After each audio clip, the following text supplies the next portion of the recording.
All of you when you were younger read comics that probably looked something like this.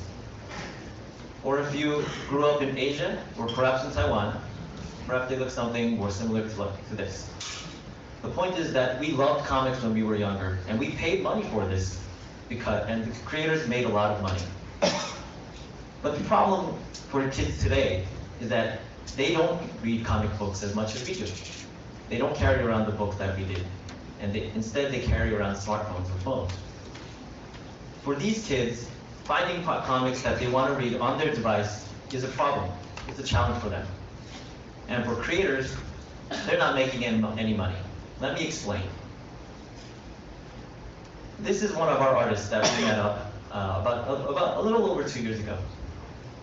Before she got in touch with us, she had reviews around the world, anywhere from around 500K to 4 million views per episode. But she wasn't making any money off of it because they were all pirated. I want to take a look at this specific area in Southeast Asia and including India, where there's people around the age of 10 to 25, prime comic reading ages.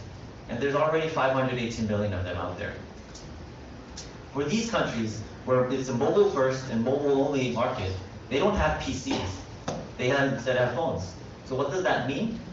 It means they can't even pirate the comics, because trying to pirate on your phone, try that, it's really hard. So our solution is TappyToon. We bring the comics to the world to smartphones, including this area, and on smartphones and mobile devices everywhere. We license with the artists and creators, collect all their comics, put it into our app, and we serve it on the app stores. That's pretty simple to understand, right? And we make money off of it by monetizing them. I'll show you how it works. It's really simple. You look through our app. It looks really great. Pick something that you like. Choose an episode. And you start reading. That's it.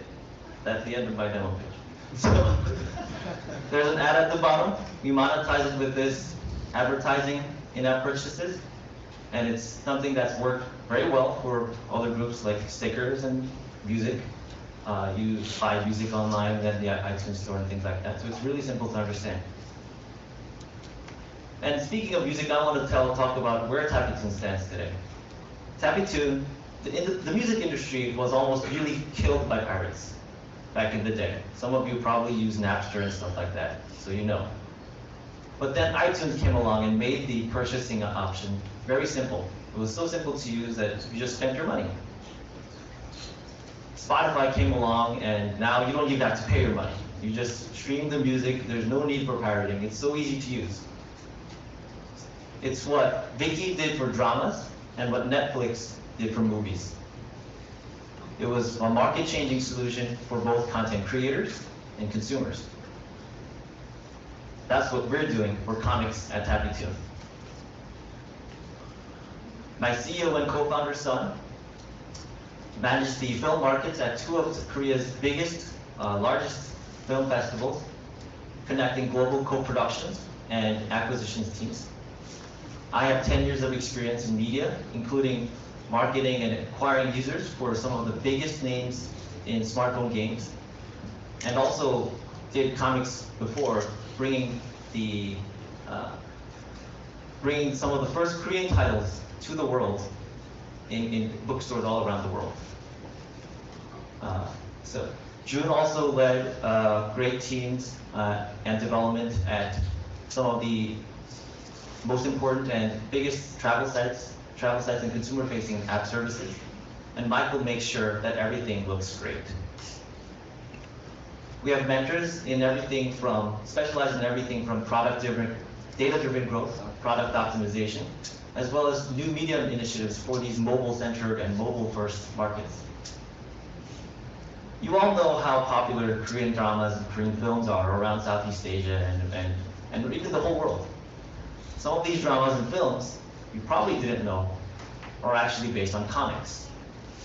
We've signed some of the biggest names in this comic space, and we've got exclusive licenses to distribute their comics already. And we have government support to make this content go out into the world in a big way. We've also done things that don't scale as well, but it's important for us because we need these things to acquire the users and the business relationships that we need and prove that what we're doing will work. We've contacted individual artists and really popular artists to create completely new IP. These are titles that you can't read anywhere else except in our service. And we can utilize that IP in all these other different things like games and media and all the translations as well. We're on track to grow our library with these licenses and these new partnerships and new content to 20 times more what we started just under last year, just under 1 year. Our users are reading almost five minutes per session each time. That's longer than most social networking sessions in this area. And the more time they spend with our apps, the more times they'll see the advertising, the more times they'll see more content, and they'll read our comics. We've grown from a limited number of countries that looked like this before. With MOX, we've been able to grow to 200,000 users in over 97 countries, and we've served over 500,000 comics. And this is possible because our comics are all in English. We're raising $1 million. We have something that works, we have something that people love, and we'd love to talk to you to grow our library, grow our partnerships, and grow our content networks into more languages that our users are clamoring for. Thank you very much.